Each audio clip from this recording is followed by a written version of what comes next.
Oke, kita lanjutkan dulu. Oke, tuh, oke, oke, bentar. Masih loading ya.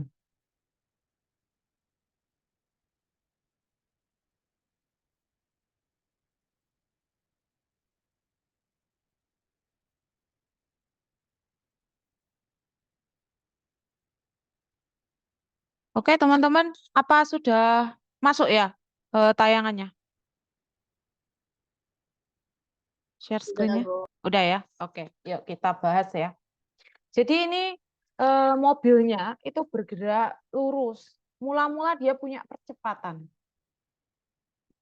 Jadi kalau kita gambar grafik kecepatannya ya, kayak gini. Ini katakan ini V, ini T. Mula-mula si mobil itu berangkat dengan kecepatan 0. Jadi awal banget dari 0, dihidupin dengan 0. Terus dia dipercepat dengan percepatan 5 meter per second kuadrat. Jadi akhirnya kecepatannya naik secara beraturan ya. Di sini terjadi GLB, teman-teman. Nah, percepatannya diketahui adalah 5 meter per second kuadrat. Kemudian secara beraturan mobil diperlambat dengan perlambatan yang sama A hingga akhirnya mobil berhenti.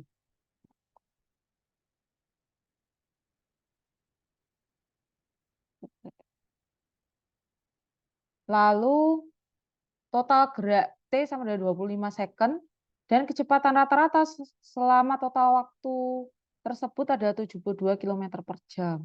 Waktu yang dibutuhkan mobil untuk bergerak secara beraturan saja adalah titik-titik. Oke, berarti di situ ada saat di mana dia itu bergerak secara beraturan aja. Nah, logikanya kapan itu terjadi? Sebelum diperlambat atau setelah diperlambat? Mestinya sebelum diperlambat. Kenapa? Karena waktu mobil bergerak diperlambat itu dia bilang perlambatannya sama A hingga akhirnya mobil berhenti. Ya, jadi kondisi terakhir tuh mobilnya berhenti, V-nya 0. Nah, berarti kan nggak mungkin setelah diperlambat itu baru bergerak beraturan, itu kan nggak mungkin ya. Jadi sebelum dia diperlambat. Jadi pas habis sudah dipercepat tadi dia sempat bergerak beraturan, kecepatannya konstan, kemudian dia diperlambat lagi sampai akhirnya kecepatannya 0 di sini ya. Dan itu perlambatannya itu sama aja nilainya dengan percepatan. Which is berarti karena perlambatan jadinya minus 5. Jadi itu gambarannya ya. Jadi ada GLBB 2 kali dan di sini GLB. Nah, tentunya ini kecepatannya ini bisa dicapai dari gerak GLBB sebelumnya. Nah, oke. Nyatakan V aksen gitu ya. Ini V0-nya 0. Oke, sekarang yang diketahui lagi adalah kecepatan rata-rata. Kecepatan rata-rata yaitu 72 km per jam. Ini kalau kita jadikan SI, itu kan 72.000 ya, dibagi jam ke second, itu 3.600. Jadi coret-coret ketemulah 20 meter per second. Nah, kecepatan rata-rata itu apa? Kita ingat-ingat dulu kecepatan rata-rata itu adalah total jarak yang ditempuh atau total perpindahan ya, mungkin karena kecepatan ya perpindahan ya. Total perpindahan lebih tepatnya. Total perpindahan. Tuh, total perpindahan dibagi dengan waktu.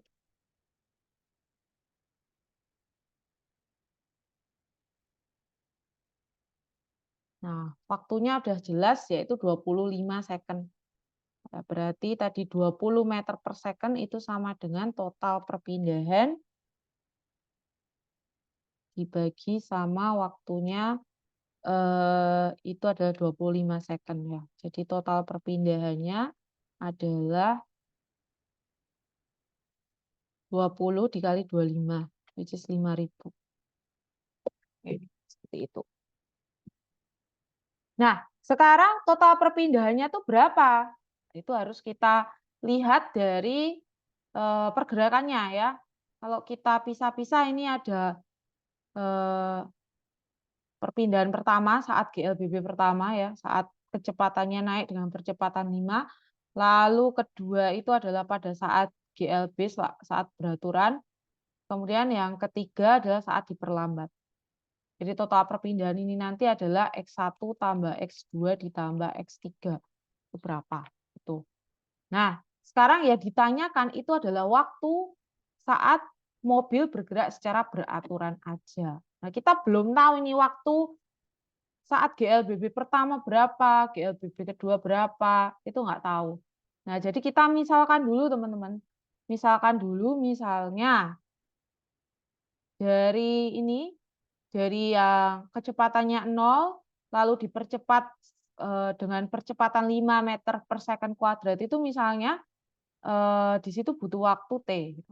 Misalnya ya T ya. Lalu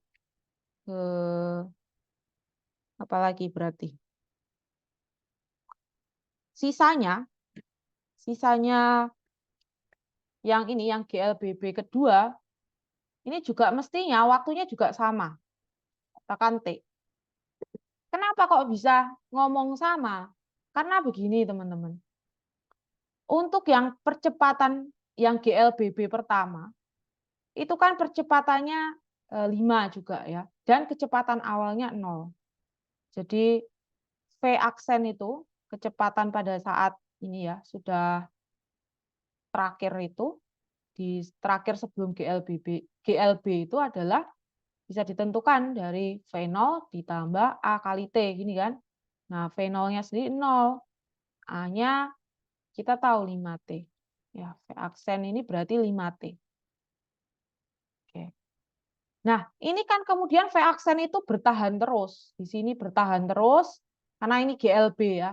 Jadi kecepatannya konstan terus sampai akhirnya dia diperlambat. Nah, di GLBB kedua, kita di GLBB pertama, di GLBB kedua, kita tahu bahwa kecepatan akhirnya itu adalah 0. Berarti VT yang adalah V0 tambah AT, ya. V0-nya tapi 0-nya di sini ya, awalnya GLBB kedua. Itu kan sama aja V aksen. Ya, tambah AT. Nah, VT-nya pas akhir itu adalah 5.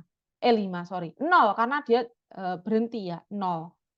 0 itu sama dengan V aksen di sini tadi, yaitu 5T dikurangi apa?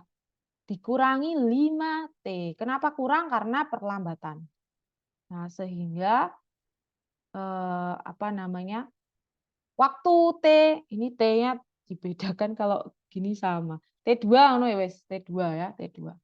Nah, maka ketemulah bahwa pada GLBB kedua, T2 itu sama dengan T. Artinya waktu yang ditempuh pada saat GLBB kedua dan GLBB pertama itu sama, T ya. Nah, kalau begitu berarti waktu pada saat GLB saja. Saat GLB saja, saat ini ya, saat apa namanya? V-nya konstan itu adalah 25 dikurangi T dikurangi T lagi. Karena kan total waktunya adalah 25 second. Jadilah di sini 25 minus 2T. Itu. Untuk pada saat dia GLB saja, gerak lurus beraturan aja itu 25 minus 2T. Oke, dari pemisalan waktu ini sekarang kita coba mencari X1, X2 sama X3 ya. Oke, coba untuk X1 dulu. X1 itu GLBB, berarti bisa dicari dari V0T plus setengah AT kuadrat. Ya. Nah, V0-nya sendiri 0, kemudian ini kita masukkan setengah AT kuadrat. Ya. Jadi ketemu setengah kali 5 kali T kuadrat. Atau 2,5 T kuadrat. Itu X1. Begitu juga dengan X3, karena X3 juga GLBB, maka V0T, V0-nya dia kan di sini, yaitu adalah 5T. Dikali T ditambah setengah kali min 2, karena perlambatan tadi ya, T kuadrat. Nah, ini dapatnya ini kan 5T kuadrat. Ini kok min 2 sih? Min 5, sorry. Min 5. Diketahuinya min 5. Ini 5, ini min 2,5. Berarti jadilah 2,5 T pangkat 2. Itu X1 dan X3 yang GLBB semua. Ya. Terakhir apa? Terakhir ada yang GLB. Nah, yang GLB untuk nyari X kan cuma V kali T gitu toh. T-nya GLB tentunya. Ya. Nah, T-nya GLB itu adalah tadi sudah kita hitung 25 min 2T. Berarti kecepatannya di sini itu 5T. Tadi juga sudah kita hitung ya, V aksen ini. Ini kan sama kecepatannya di sini. Dikali dengan 25 minus 2T. Nah, kalau kita sederhanakan ini jadi 125T minus 10T pangkat 2. Oke. Jadi X1, X2, X3 sudah ketemu. Dan ini nanti harus totalnya adalah 5.000.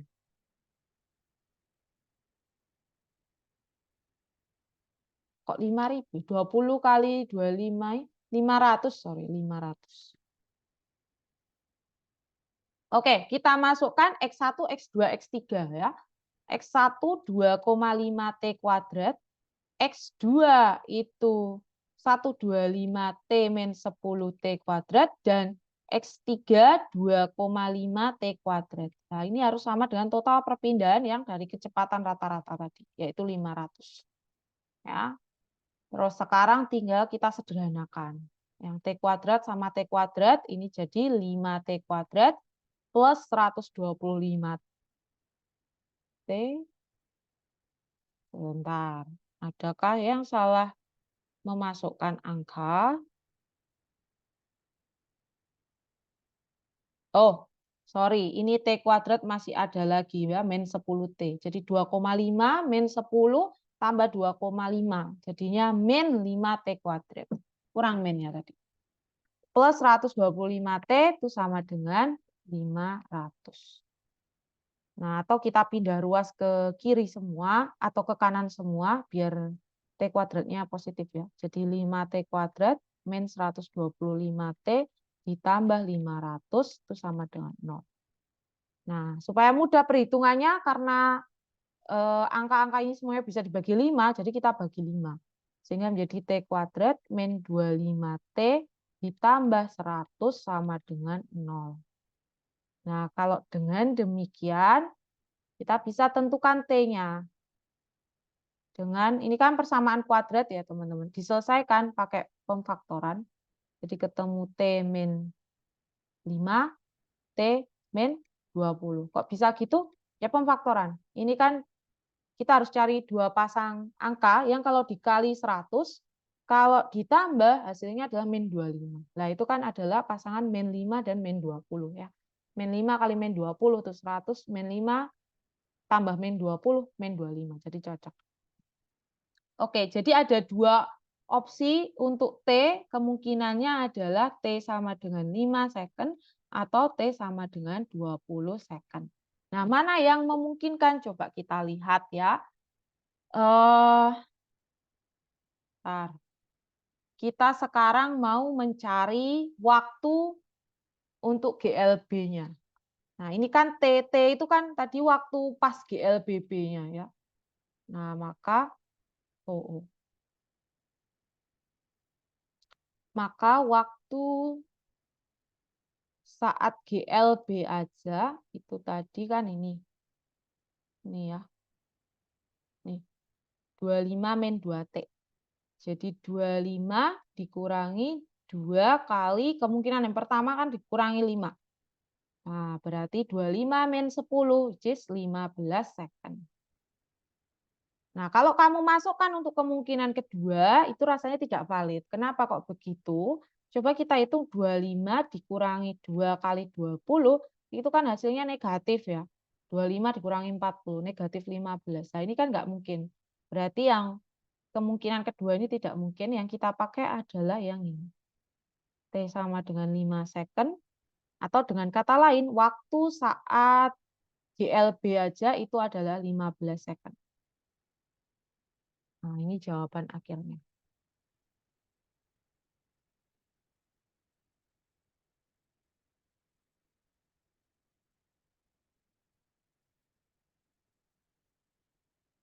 Oke, nah coba kalian cermati baik-baik. Kalau ada yang bingung, langsung ditanyakan aja.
Oke. Halo Evelyn sama Richard, masih di sana kah? Masih di Zoom kah? Masih, Bu. Oke. Mohon maaf ya. Ini hari ini tuh gempa beberapa kali, terus ini tadi gede banget ya. Kaget aku jadi turun ke bawah. Sorry. Oke. Dilanjut ya. Ini tadi ada yang ditanyakan dulu enggak?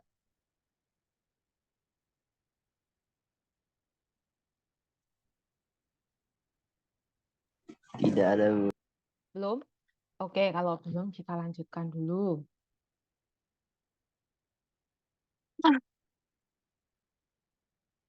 Ini yang berikutnya ya. Coba. Gabungan antara gaya gesek pengendara sepeda dengan jalanan dan udara dapat diformulasikan dalam persamaan gaya F sama dengan AV, di mana V adalah kecepatan pengendara dan A percepatan itu dan A sama dengan 4. Oh, sorry. A itu bukan percepatan. Sorry, aku salah baca. V adalah kecepatan pengendara dan A itu sama dengan 4 Newton second per meter. Jadi A ini konstanta gitu ya. Terus dengan tenaga maksimal pengendara sepeda dapat menghasilkan tenaga penggerak sebesar 600 watt. Maka kecepatan maksimum yang dapat ditempuh pengendara di tanah datar tanpa angin adalah titik-titik.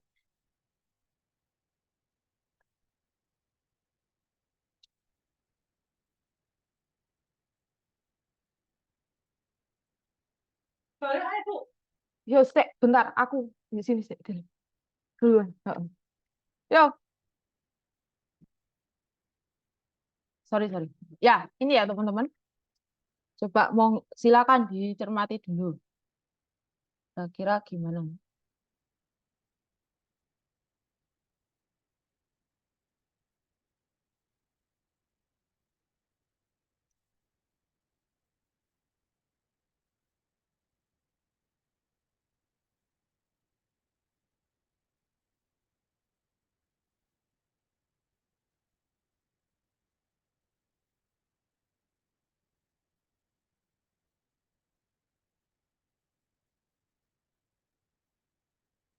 Oke. Ya, ini eh kita ngomongin tenaga ya 500 watt. Ini kalau watt itu singkatan dari apa sih sebenarnya? Watt itu singkatan dari joule per detik atau joule per second. Dia itu adalah satuan tenaga atau power atau daya ya. Biasa simbolnya adalah P. Oke.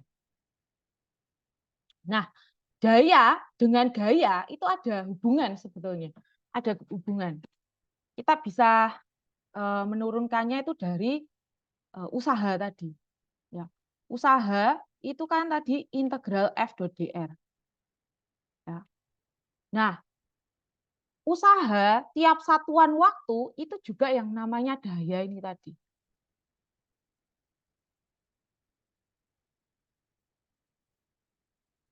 Atau W per T ya, W per T. Nah, atau dWdt gitu. Nah, ya dWdt.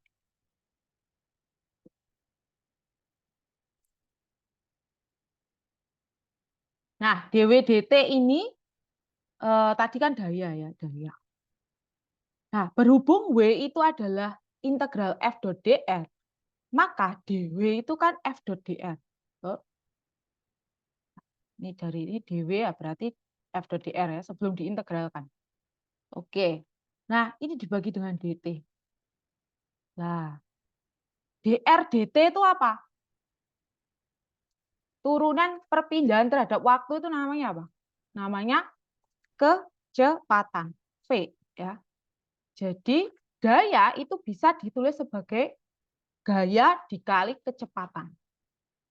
Nah, ini penurunan. Lanjutnya sebaiknya kalian hafalkan ya bahwa daya atau power ini tadi itu adalah daya dikali kecepatan. Itu bisa ditulis seperti itu. Nah, tentunya kalau definisi sih dari usaha per waktu ya, tapi sama saja. Ternyata kalau kita buktikan tadi dengan persamaan itu sama dengan gaya dikali kecepatan. Oke, sekarang kita balik ke soalnya. Ya, di soal ini gaya itu sama dengan A kali V. V adalah kecepatan. Nah, A-nya itu adalah 4. Berarti sebenarnya ya kita masukkan aja 4 ya. 4V. Oke. Nah, kita akan manfaatkan ini, hubungan ini. Ya. Daya sama dengan F kali V. Nah, dayanya sudah diketahui di soal 600. F-nya juga diketahui di soal 4V. Nah, kecepatannya diketahui juga simbolnya V. V tadi adalah kecepatan pengendara, toh. Jadi kali V. Oke, sehingga ya 4V kali V, 4V kuadrat. Nah, ini ada 600. Oke, di situ tinggal kita pindah ruas. 600 per 4 sama dengan V kuadrat. Nah, yang dicarikan kecepatan maksimum ya, kecepatan. Ya ini V ini. Ya, berarti V sama dengan akar 600 per 4. Nah, nanti dihitung sendiri ya berapa itu di kalkulator. Akar 600 per 4. Nah, kenapa dia bilang kecepatan maksimum? Kenapa kecepatan maksimum? Karena begini, kalau di situ ada misalnya gesekan, gesekan dengan udara ataupun kalau gesekannya kan sudah di sini ya. Misalnya gesekan udara, bukan gesekan jalan ya. Kalau gesekan jalan sudah diperhitungkan di sini. Apa namanya? Gesekan udara ya. Gesekan udara dan jalan sudah diperhitungkan nih, sorry. Jadi sudah diperhitungkan di sini. Yang belum diperhitungkan itu adalah angin. Nah, misalnya ada angin, itu belum diperhitungkan di sini. Maka dia bilang kecepatan maksimumnya. Kalau dia ada angin, itu kan lebih menghambat lagi. Jadi gayanya tidak A kali V, tapi mungkin berubah lagi. Nah, maka kalau ada angin, kecepatan segini ini nggak bisa dicapai. Tapi berhubung kita asumsikan tanahnya datar tanpa angin, maka kecepatan maksimal yang bisa dicapai adalah ini. Oke, silakan teman-teman cermati ya.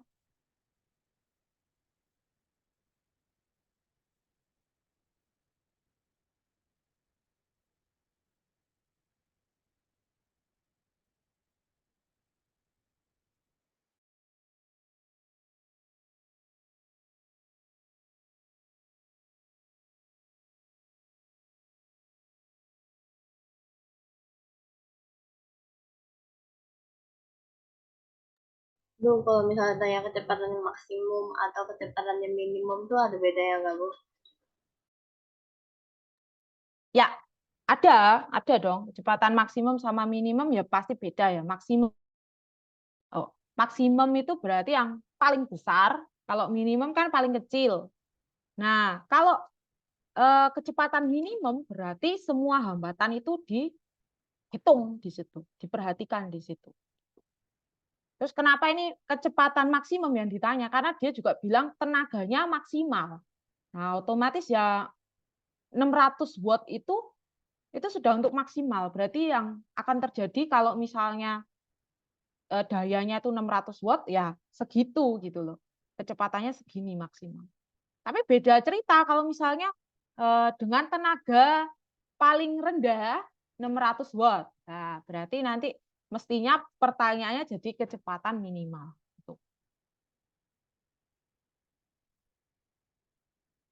Berarti itu pertanyaannya dia cuma sesuaikan aja sama soalnya ya, Bu? Iya, pasti. Yang diketahui sama yang ditanyakan itu pasti sudah disesuaikan. Berarti nggak terlalu berpengaruh ya, Bu, kalau Yes, dikasih keterangan maksimum minimum. betul. Tapi di logika kita masuk ya. Maksudnya kalau di sini ditanya diketahuinya adalah eh, daya minimal atau daya paling rendah, ya mestinya yang bisa dihitung ya kecepatan terendahnya dia, bukan kecepatan yang besar gitu, yang maksimal.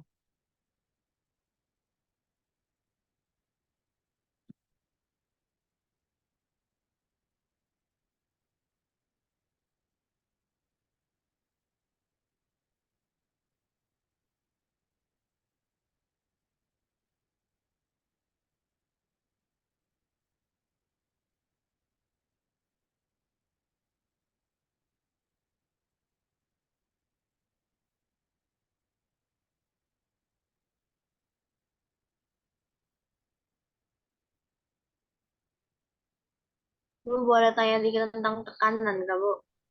Gimana? Kan saya ada dapat soal, Bu. Kalau Mm-mm. bentar ya, Bu. Kau boleh kirim di aku.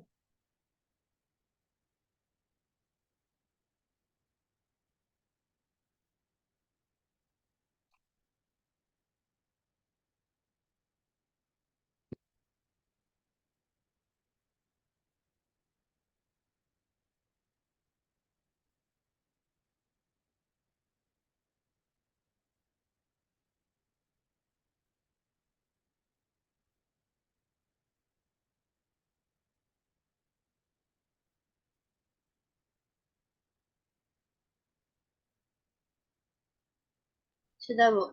Oh ya, sebentar. Cek.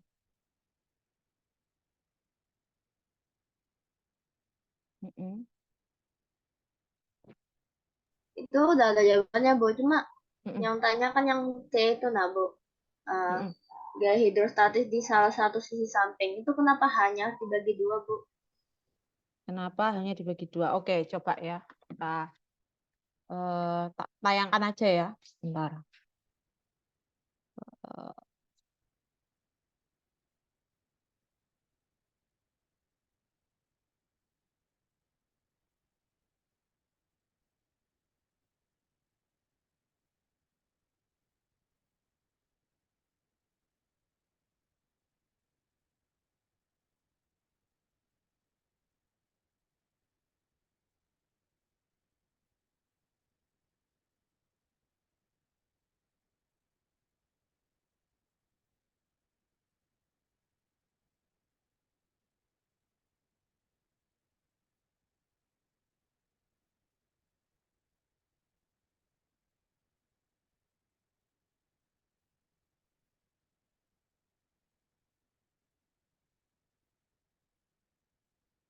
Oke, ini untuk yang C ya.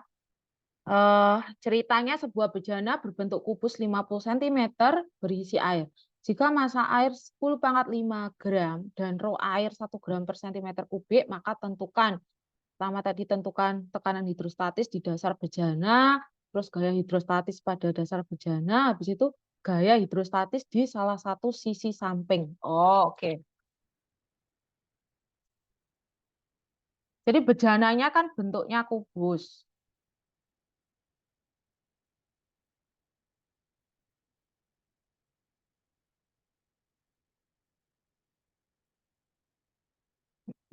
Hari gitu dia tanya gaya hidrostatis pada salah satu sisi samping. Oke, ini H ya. Oke, karena begini, sisi samping itu kan misalnya yang inilah ya. Sisi samping kan ini. Ya. Nah, ini itu kan membentang dari kedalaman 0 sampai kedalaman H. Ya toh? Jadi sebetulnya gayanya itu disebabkan oleh tekanan dari ya di sini, ya di sini, ya di sini, ya di sini, ya di sini gitu kan. Setiap titik itu kan membawa tekanan. Ya. Nah, berhubung dia menyamping, berarti kan tekanannya beda-beda. Karena kan kedalamannya beda-beda ya. Di titik A sini misalnya sama titik B sama C, D, E. Beda-beda kan tekanannya. Nah, di sini kita kan mau menghitung secara keseluruhan dari sisi samping ini. Maka daripada apa namanya? Kenapa dibagi dua ini kita ambil tengah-tengahnya. Tengah-tengahnya itu kan nilai tengah ya, nilai tengah. Jadi kita ambil aja yang di sini. Ya, tekanan di sini. Ini berapa? Nah, ini kita anggap sebagai semacam rata-ratanya ya.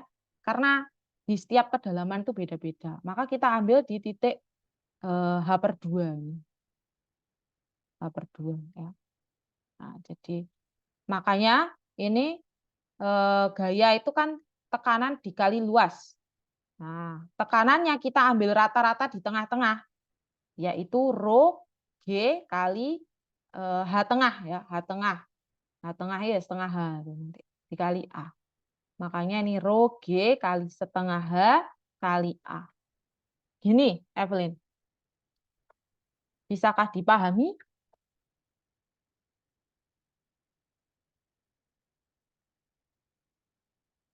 Kalau di dasar bejana enggak perlu dibagi dua karena ya di dasar kan kedalamannya sama semua yaitu H.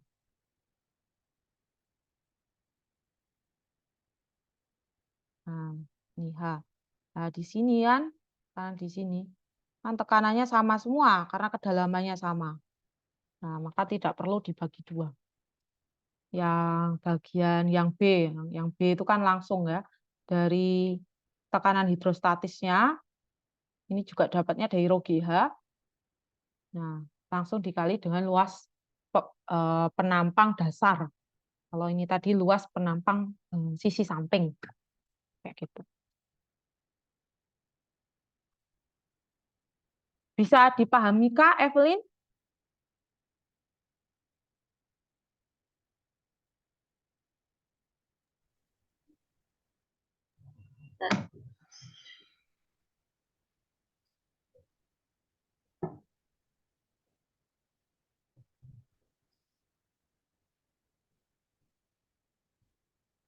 Dia kan naik cuma satu sisi doang ya. Ya, Kalau dinanya di dua sisi gimana? oke. Kalau dua sisi gimana? Nah, sifat dari tekanan hidrostatis itu dia ke segala arah. Jadi, ke sini pun dia juga memberikan tekanan. Terus ke sisi yang ke depan, mengarah ke kita, itu pun dia memberikan tekanan. Ke sana pun juga memberikan tekanan. Yang sama ke segala arah. Artinya kalau ketinggiannya atau kedalamannya sama, itu besar tekanan ke kanan, ke kiri, ke depan, ke samping, itu sama. Ya, sama. Lah, berarti kalau begitu, kalau kamu diminta untuk menentukan gaya di sisi yang lain, ya sama besarnya. Ini. Jadi ini itu bisa berlaku untuk sisi-sisi yang lain juga selama dia sisi samping ya. Yang sisi kiri misalnya, terus yang sisi depan sama sisi belakang sama. Itu.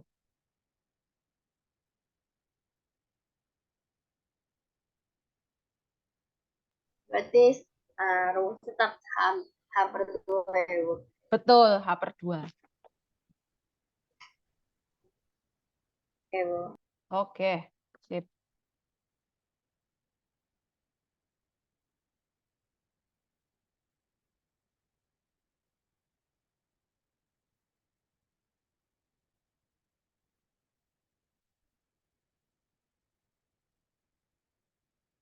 Oke, teman-teman, ini untuk hari ini kita cukupkan di sini dulu ya. Saya mohon maaf, soalnya ini disuruh pulang semua karena gempanya agak gede tadi. Gitu. Jadi ini tak cukupkan sampai sini, besok kita lanjutkan pagi. Itu ya. Terima kasih sudah join.